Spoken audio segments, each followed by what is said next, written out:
서준아, 할미가 왔다. 할머니는 가슴속으로 외치며 위병소로 향했어요. 그런데 생활관 가장자리 창문으로 무언가 이상한 움직임이 포착되는 겁니다. 할머니는 조금 더 자세히 보려고 담장에 바짝 붙었죠. 그리고 바로 그 순간 할머니의 가슴이 쿵 하고 내려앉았습니다. 손자 박서준이 옷이 찢긴 채 무릎을 꿇고 있고 병장으로 보이는 놈이 군홧발로 그의 머리를 짓누르고 있었어요. 어머나, 세상에. 할머니의 손이 부들부들 떨렸습니다. 입술도 파르르 떨렸죠. 하지만 아무 소리도 나오지 않았습니다. 평생을 참고 또 참으며 살아온 할머니에게 침묵은 가장 익숙한 것이었으니까요. 하지만 이번만큼은 달랐습니다. 그 순간 할머니의 가슴 한복판에서 뜨겁고 거대한 불길이 치솟았습니다. 그래? 이번엔 이 부대 내가 절대로 그냥 두지 않으마.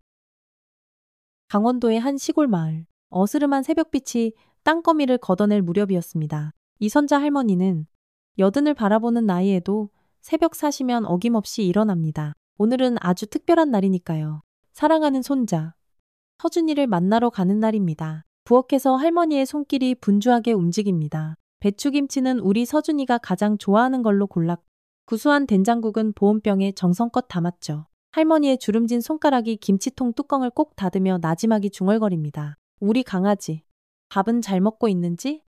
골목길을 지나 버스 정류장에 도착한 할머니는 낡은 가방에 음식들을 소중히 넣습니다.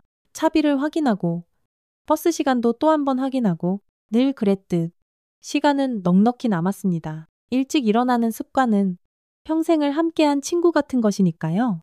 새벽 버스가 도착하고 할머니는 조심조심 계단을 오릅니다. 운전기사가 할머니를 보며 인사를 건넵니다. 어르신, 또 손주 보러 가시는 길이에요. 할머니는 그저 빙그레 웃어 보일 뿐입니다. 말이 없어도 운전기사는 이미 알고 있었습니다. 이 할머니가 한 달에 한 번, 꼭 같은 시간에 이 버스를 타는 이유를요. 버스 창가에 앉은 할머니는 흔들리는 차창에 기대어 조용히 눈을 감습니다. 가방 속 김치통에서 은은한 된장국 냄새가 새어나옵니다. 노을빛 하늘이 서서히 푸르게 변해갑니다. 우리 서준이 별일 없이 잘 지내고 있으려나. 할머니의 입술이 작게 움직입니다. 외아들을 군대에서 잃은 기억은 아직도 어제 일처럼 생생한데 그 아들의 아들마저 군대에 보내야 했던 현실이 다시금 가슴을 꽉 조여옵니다. 서준이는 대학교도 포기하고 군에 자원 입대를 했습니다. 할머니는 그 이유를 굳이 묻지 않았지만 어렴풋이 짐작하고 있었죠. 가난한 할머니에게 더는 짐이 되고 싶지 않았을 테니까요. 버스는 울퉁불퉁한 시골길을 벗어나 넓은 고속도로로 접어듭니다. 할머니의 눈꺼풀이 스르르 무거워지고 기억은 아득한 50년 전으로 거슬러 올라갑니다. 젊은 시절 구호단체 활동을 하던 그때 미군 장교였던 크리스토퍼를 처음 만났다. 바로 그 순간으로 말입니다. 시간이 흘러 버스는 드디어 군부대가 있는 지역에 도착했습니다. 할머니는 천천히 버스에서 내려 부대 정문으로 향합니다. 한 걸음 내딛는 발걸음이 유난히 무겁게 느껴집니다. 그리고 마침내 부대 정문이 보입니다. 서준아, 할미 왔. 할머니는 가슴속으로 외치며 위병소로 향했습니다. 위병소에 도착한 이선자 할머니는 잔뜩 기대를 품고 면회를 신청했습니다. 그런데 젊은 위병의 표정이 어딘가 미묘하게 변하는 걸 놓치지 않았습니다. 오늘 면회 예약하신 분이신가요? 위병이 공손하게 물었습니다. 할머니는 고개를 저었습니다. 아니, 예약은 못했어. 박서준이라고. 우리 손자 얼굴 좀 볼 수 있을까 싶어서. 위병은 난처한 표정으로 명부를 다시 확인합니다. 그리고는 얼굴이 점점 굳어갑니다. 어르신, 죄송하지만 면회 일정이 없습니다. 돌아가 주셔야겠습니다. 할머니의 눈빛이 순간 흔들렸습니다. 이 부대까지 오는 길이 얼마나 먼데.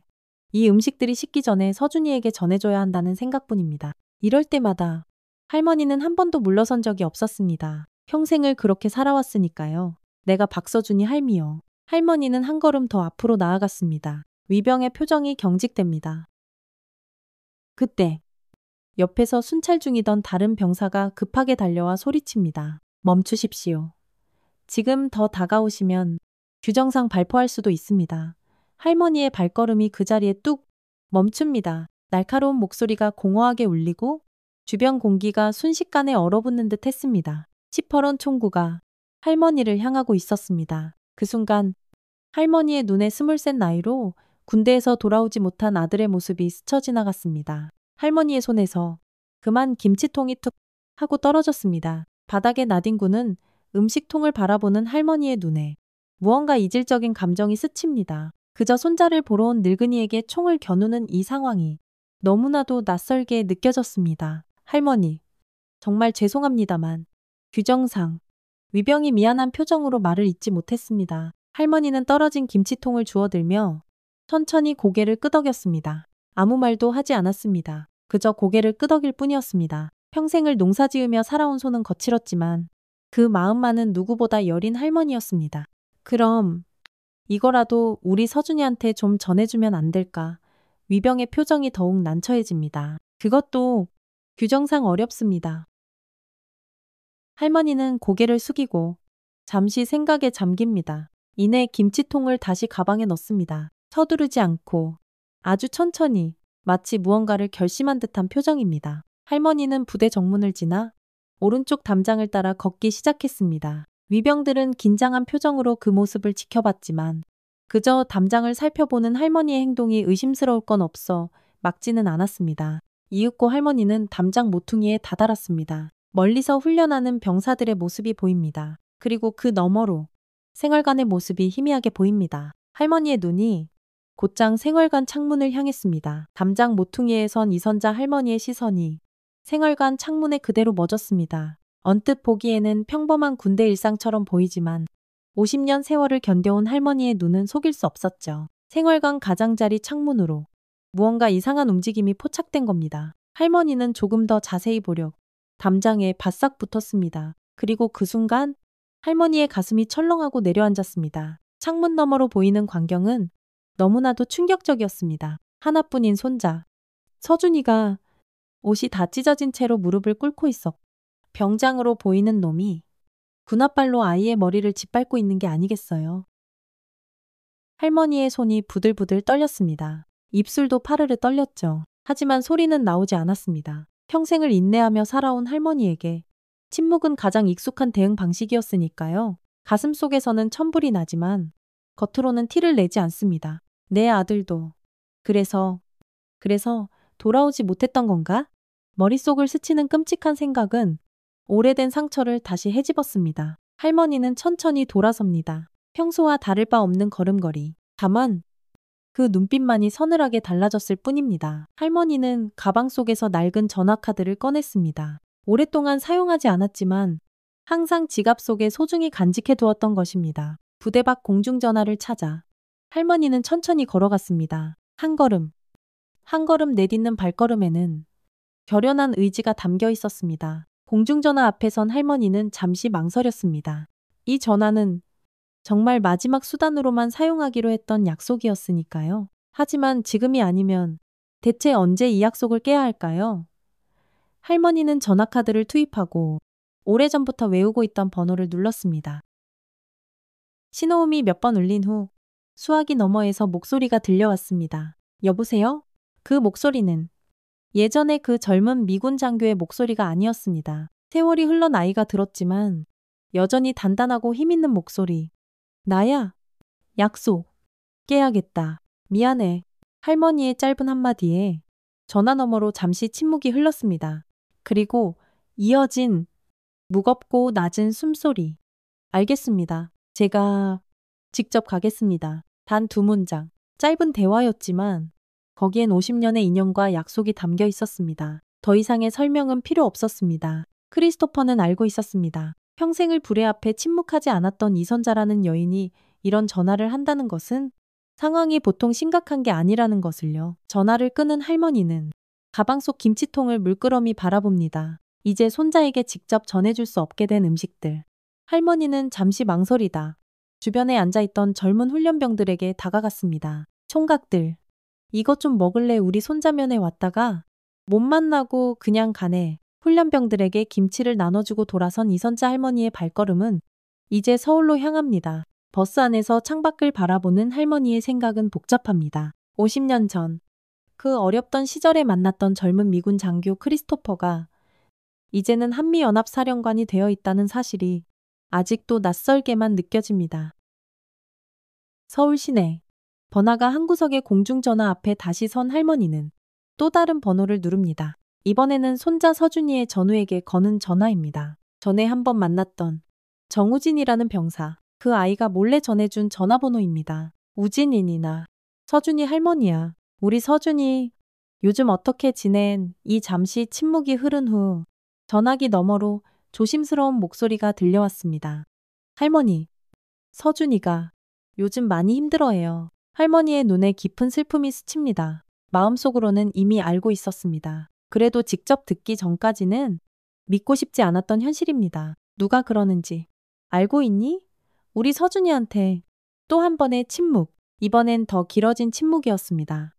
병장 최민석입니다. 그리고 상병 황진태, 상병 오상철도 같이 할머니의 손이 전화기를 꽉 쥐었습니다. 바로 그때였습니다. 멀리서 두두두두 헬기 소리가 들려왔습니다. 할머니는 고개를 들어 하늘을 보았습니다. 대형 군용 헬기가 도심 위를 가로지르고 있었습니다. 할머니는 그 헬기가 어디로 향하는지 이미 알고 있었습니다. 우진아, 고맙다. 이제 괜찮을 거야. 조금만 더 참으렴. 할머니는 전화를 끊고 길가 벤치에 조용히 앉았습니다. 이제 모든 것은 크리스토퍼의 손에 달려 있습니다. 50년 전 그가 죽음의 문턱에서 살아났을 때 했던 약속. 당신이 필요할 때 나는 반드시 갚겠소. 그 약속을 이제야 깨는 것은 할머니로서는 정말 마지막 수단이었습니다. 손자를 위해, 그리고 어쩌면 이 땅의 다른 모든 어머니와 할머니들의 아들들을 위해서 정오가 되어갈 무렵 할머니는 다시 버스에 올라 군부대로 향했습니다. 가슴속에 커다란 돌덩이를 안고 가는 기분입니다. 할머니는 창밖으로 흐르는 풍경을 보며 생각했습니다. 내가 지금 하는 일이 옳은 걸까? 크리스토퍼를 이 일에 끌어들인 게. 하지만 할머니는 알고 있습니다. 이 세상에는 침묵만으로는 해결할 수 없는 일들이 있다는 것을요. 그것이 자신의 손자를 지키는 일이라면 그녀는 어떤 수단도 마다하지 않을 겁니다. 버스가 다시 부대 근처에 도착했을 때 분위기가 심상치 않다는 것을 금방 느낄 수 있었습니다. 여러 대의 군용 차량이 부대 정문 앞에 질비하고 장교들이 정신없이 움직이고 있었습니다. 그리고 부대 상공에는 그 커다란 헬기가 맴돌고 있었습니다. 할머니는 버스에서 내려 천천히 부대 정문으로 걸어갔습니다. 아침과는 달리 이제 그녀를 막는 사람은 아무도 없었습니다. 부대 정문에 당도한 이선자 할머니의 눈앞에 펼쳐진 광경은 마치 영화의 한 장면 같았습니다. 장병들이 분주히 움직이고 상급자로 보이는 장교들이 긴장된 표정으로 무언가를 논의하고 있었다. 할머니가 부대 안으로 들어서자 몇몇 시선이 그녀에게 쏠렸습니다. 그러나 아무도 감히 접근하지 못했습니다. 상공에서 요란한 헬기 소리가 더욱 커지더니 대형 헬기 한 대가 부대 연병장을 향해 천천히 하강하기 시작했습니다. 그 순간 부대 전체가 비상사태에 돌입한 듯 했습니다. 지휘통제실에서는 장교들이 뛰어나오고 병사들은 우왕좌왕하며 대열을 갖추려 애썼습니다. 헬기가 연병장에 착륙하자 거대한 프로펠러 바람이 주변에 흙먼지를 일으켰습니다. 할머니는 그 광경을 멀리서 조용히 지켜보고 있었습니다. 헬기에서 내린 사람은 예상과 달리 군복을 입지 않았습니다. 평범한 민간인 복장의 중년 남성이었죠. 그러나 그를 마중 나온 미군 수행원들이 깍듯이 거수경례를 하는 모습에서 그가 보통 인물이 아님을 알 수 있었습니다. 설마 저분이 그 연합사령관이라고 한 장교가 헛웃음을 지으며 중얼거렸습니다. 곧이어 나타난 군통역 장교가 우렁찬 목소리로 외쳤습니다. 주목 한미연합사령관 크리스토퍼 장장군님께서 박서준 이병 면담을 위해 방문하셨다. 이 한마디에 주변이 그야말로 술렁거렸습니다. 중대장은 말을 잇지 못하고 대대장은 얼굴이 새하얗게 질렸습니다. 사령관이 일개 이병을 면담하기 위해 직접 부대를 방문했다는 사실이 도무지 믿기지 않는 듯 했습니다. 그때 할머니가 천천히 크리스토퍼 사령관에게 다가갔습니다. 거수경례를 하는 군인들 사이를 지나 그에게 다가간 할머니는 고개를 숙이며 말했습니다. 괜히 패만 끼쳤네 그려. 고맙네. 크리스토퍼는 웃지 않았습니다. 그저 깊은 눈빛으로 할머니를 바라볼 뿐이었습니다. 약속하지 않았습니까? 다시는 혼자 눈물 흘리게 두지 않겠다고. 이 짧은 대화에 주변 군인들은 어리둥절한 표정을 지었습니다. 그들에게는 시골의 평범한 할머니와 미군 최고 지휘관 사이의 오랜 인연이 상상조차 되지 않았기 때문이죠. 크리스토퍼는 곧바로 대대장에게 다가가 단호한 목소리로 말했습니다. 지휘 통제실로 가지. 모든 간부 소집하도록. 지금 당장. 대대장은 당혹스러운 표정으로 고개를 끄덕이며 황급히 명령을 전달했습니다. 마치 폭풍전야처럼 무거운 긴장감이 감돌았습니다. 할머니는 그 광경을 멀리서 지켜보다가 문득 생활관 쪽을 바라봤습니다. 저 안에 손자 서준이가 있다는 것을 알기 때문입니다.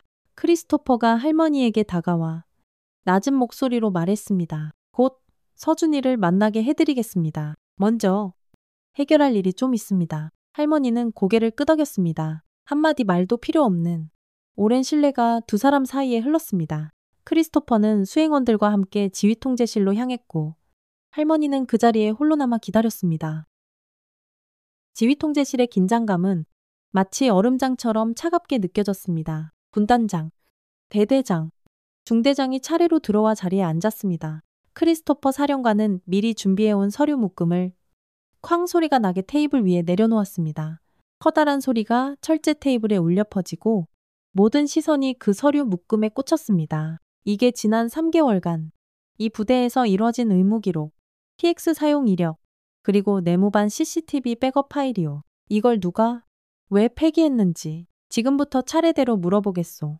크리스토퍼의 목소리에는 서늘한 분노가 가득 담겨 있었습니다. 그의 한국어는 조금 서툴렀지만 그 뜻은 그 누구보다 명확하게 전달되었습니다. 정보가 장교가 하얗게 질린 얼굴로 앞으로 나섰습니다. 그건 정전 때문에. 정보가 장교가 말을 더듬었습니다. 크리스토퍼는 테이블을 손바닥으로 세게 내리치며 소리쳤습니다. 정전 웃기지 마시오. 정전인데 어떻게 생활관 컴퓨터만 꺼지고 중대장실 컴퓨터는 멀쩡했지. 지금부터 이 부대는 미군 헌병대의 공동조사 대상이요. 그 말이 끝나기가 무섭게 2명의 미군 헌병이 지휘 통제실로 들어왔습니다. 그리고 문방 유리창으로 병장 최민석의 모습이 보였습니다. 그는 지휘 통제실을 향해 걸어오다가 안의 상황을 보고 갑자기 그 자리에 멈춰섰습니다. 크리스토퍼가 그를 발견하고 헌병들에게 손짓했습니다. 저 병장, 지금 당장 연행해. 이 순간부터 박서준 이병의 증언은 공식 피해보고로 접수된다. 헌병들이 재빨리 밖으로 나가 최민석을 제압했습니다. 최민석은 뭐라고 항변하려 했지만 눈 깜짝할 새에 일어난 상황에 제대로 대응조차 못했습니다. 그의 표정은 공포와 당혹감으로 엉망진창이 되어 있었습니다. 크리스토퍼는 계속해서 서류를 펼쳐 보이며 말했습니다. 이 자료들은 미국 국방부 해외주둔군 전산망에 모두 백업되어 있어. 당신들이 삭제했다고 생각했던 바로 그 기록들이지. 대대장 송재혁이 고개를 들어 물었습니다. 사령관님, 저희가 어떻게 도와드리면 되겠습니까? 크리스토퍼의 표정이 더욱 굳어집니다. 지금 도울 수 있는 방법은 단 한 가지뿐이요. 진실을 말하는 것. 이 부대에서 대체 무슨 일이 벌어졌는지, 왜 상관들이 이걸 덮으려 했는지 말이오. 그때 중대장 윤지훈이 앞으로 나섰습니다. 사실 저희는 알고 있었습니다. 병장 최민석과 그 무리들이 박서준 이병을 괴롭히는 것을. 하지만 그저 군대식 훈육으로만 생각했습니다. 크리스토퍼의 눈빛이 차갑게 빛났습니다. 훈육 한 사람을 집단으로 구타하고 화장실에 가두고 식사도 못하게 막는 것이 훈육이란 말이오. 중대장은 더 이상 아무 말도 잊지 못했습니다. 대대장 송재혁도 고개를 떨궜습니다. 그들은 알고 있었습니다. 모든 것을 알고도 못 본 척했던 자신들의 죄를. 그리고 이제 그 죄가 전부 드러났다는 사실을. 크리스토퍼는 지휘 통제실을 나서며 마지막으로 말했습니다. 이제 생활관으로 가겠소. 박서준 이병과 직접 대화하겠습니다. 생활관으로 향하는 크리스토퍼의 발걸음은 무거웠습니다. 이선자 할머니는 그의 뒤를 조용히 따랐습니다. 두 사람의 모습에 병사들은 모두 고개를 숙이고 길을 비켜주었습니다. 누구도 감히 질문을 던지거나 그들을 막지 못했습니다. 할머니의 주름진 얼굴에는 깊은 근심이 서려 있었지만 동시에 오랫동안 기다려온 순간이 다가왔다는 안도감도 느껴졌습니다. 생활관 문 앞에 도착한 크리스토퍼는 잠시 멈춰섰습니다. 그리고 할머니를 돌아보며 물었습니다. 준비되셨습니까? 할머니는 말없이 고개를 끄덕였습니다. 목소리는 나오지 않았지만 그녀의 눈빛에서 결연한 의지가 느껴졌습니다. 크리스토퍼는 생활관 문을 열고 안으로 들어갔습니다. 할머니도 그를 따라 들어갔습니다. 생활관 안. 여러 병사들이 긴장된 표정으로 각자의 자리에 앉아 있었습니다. 그 중에서 서준이의 모습이 보였습니다. 그는 창백한 얼굴로 침대 끝에 위태롭게 걸터 앉아 있었습니다. 할머니의 눈에 그 모습이 들어오자마자 가슴이 찢어질 듯 아파왔습니다. 서준이의 얼굴에 남은 상처와 피곤에 지친 모습이 역력했기 때문입니다. 서준아, 할머니가 불러보자. 서준이 천천히 고개를 들어 할머니를 바라봤습니다. 놀란 표정, 이어서 당혹감, 그리고 마지막으로 눈가에 핑 도는 눈물. 서준은 자리에서 일어나려 했지만 몸이 말을 듣지 않는 듯 했습니다. 크리스토퍼가 서준에게 다가가 부드럽게 말했습니다. 증언할 준비가 되었다면 지금이 바로 그 시간이다. 서준은 잠시 주변을 둘러보았습니다. 같이 생활하던 병사들의 시선이 느껴집니다. 고개를 숙인 채 아무 말도 하지 않는 그들. 그리고 문 밖으로 보이는 장교들의 모습. 서준의 목소리가 떨리며 흘러나왔습니다. 병장 최민석, 상병 황진태, 상병 오상철이 다 같이 저를 때렸습니다. 화장실에 잠그고 침대 밑에 넣고 먹을 것도 안 주고 여기 있는 사람들 다 봤습니다. 서준의 말이 끝나자 생활관은 무거운 침묵에 잠겼습니다. 그 침묵 속에서 정보통신병 정우진이 자리에서 벌떡 일어났습니다. 저도 증언하겠습니다. 제가 본 것을 모두 말하겠습니다. 그러자 또 한 명의 병사가 일어났습니다. 저도요. 크리스토퍼는 고개를 끄덕이며 생활관을 둘러보다가 중대장과 대대장을 향해 고개를 돌렸습니다. 증언과 감시 자료는 일치한다. 이에 따라 가해 병사 3명은 즉시 영창구금, 중대장 및 대대장 포함, 간부 4명은 직위 해제 및 군 법무실 조사 대상으로 전환한다. 크리스토퍼의 선언에 대대장은 아무 말도 하지 못했습니다. 모든 증거가 이미 그들의 눈앞에 놓여 있었으니까요. 크리스토퍼는 마지막으로 말했습니다. 대한민국 국방부가 하지 못한다면 우리가 한다. 이건 한미연합사의 명예이자 이선자 여사님에 대한 나의 약속이니까. 그 말을 듣고 있던 군단장이 자리에서 일어나 거수 경례를 했습니다. 그리고 깊이 고개를 숙이며 말했습니다. 정말 죄송합니다. 여사님. 그리고 미안하다. 박서준 이병. 할머니는 말없이 고개를 끄덕였습니다. 그리고 서준에게 다가가 그의 손을 꼭 잡았습니다. 서준의 눈에서 참았던 눈물이 주르륵 흘러내렸습니다. 그것은 공포와 굴욕으로 억눌렸던 감정이 마침내 해방되는 순간이었습니다. 며칠 후 이선자 할머니의 작은 시골집, 정갈하게 차려진 밥상 앞에 할머니와 서준이가 마주 앉아 있습니다. 둘 사이에는 말로 다 하지 못하는 따뜻한 감정이 흐릅니다. 서준은 할머니가 끓여준 구수한 된장국을 한 숟가락 떠먹고는 고개를 들어 할머니를 바라봤습니다. 할머니, 진짜 그분 사령관 맞아요. 할머니는 말없이 웃으며 국을 한 숟갈 더 떠줍니다. 그리고 조용히 말했죠? 내가 괜히 그 양반 장가 못 가게 발목 잡은 게 아니란다. 서준은 놀란 표정으로 할머니를 바라봅니다.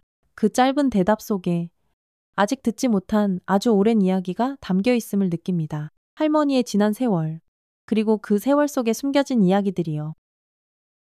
창밖으로 봄볕이 따스하게 내리쬐고 난간에 걸린 빨래가 바람에 살랑거립니다. 할머니는 천천히 물을 한 잔 따르며 서준에게 물었습니다. 어떻게 할 거냐? 이제 저녁해도 된다는데. 서준은 숟가락을 내려놓고 잠시 생각에 잠깁니다. 아니요. 할머니, 남은 기간 마저 복무할래요. 이제 도망치고 싶지 않아요. 할머니의 눈가에 잔잔한 미소가 깃듭니다. 손자의 결심에서 단단한 강인함이 느껴집니다. 서준의 말에는 이제 더 이상 두려움이 없었습니다. 그저 담담함과 결연한 의지만이 담겨 있을 뿐입니다. 앞으로는 누가 괴롭히면 꼭 말해. 참지 말고. 할머니의 말에 서준이 고개를 끄덕입니다. 네. 할머니, 이제 알아요. 참는 것보다 말하는 게 더 큰 용기가 필요하다는 걸요. 할머니는 손자의 말에 깊이 고개를 끄덕였습니다. 평생을 참고 살아온 그녀가 마침내 깨달은 진실이기도 했습니다. 침묵은 때로 상처를 더 깊게 만들 뿐이라는 것을요. 저녁 무렵 할머니와 서준은 마당에 나와 함께 텃밭을 가꿉니다. 두 사람 다 많은 말을 하진 않았지만 그 침묵은 이제 더없이 편안하게 느껴집니다. 할머니의 거친 손이 서준의 부드러운 손을 잡고 씨앗 심는 법을 가르쳐 줍니다. 씨앗은 땅에 묻혀야 싹을 틔우는 법이란다. 하지만 너무 깊이 묻히면 빛을 못 보고 죽어버리지.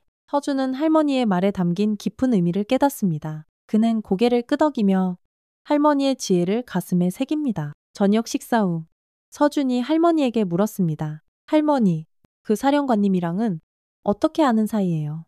할머니는 잠시 멀리 산을 바라보다가 옅은 미소를 지었습니다. 그건 다음에 이야기해줄게. 오늘은 충분히 많이 말했다. 그날 밤 할머니는 오랜만에 정말 편안한 잠을 잡니다. 가슴 한구석에 항상 자리하고 있던 무거운 돌덩이가 조금은 가벼워진 듯 했습니다. 손자가 이제 스스로 목소리를 낼 수 있게 된 것, 그리고 그 목소리가 세상에 닿을 수 있다는 것을 알게 된 것, 그것만으로도 할머니는 충분했습니다. 할머니의 작은 방창문으로 은은한 달빛이 스며듭니다. 벽에 걸린 낡은 흑백 사진 속 젊은 시절의 할머니와 늠름한 미군 장교의 모습이 희미하게 비칩니다. 시간은 흘러도 어떤 인연은 이렇게 영원히 남는 법입니다. 마치 조용한 분노가 마침내 정의로운 결실을 맺은 것처럼 말입니다.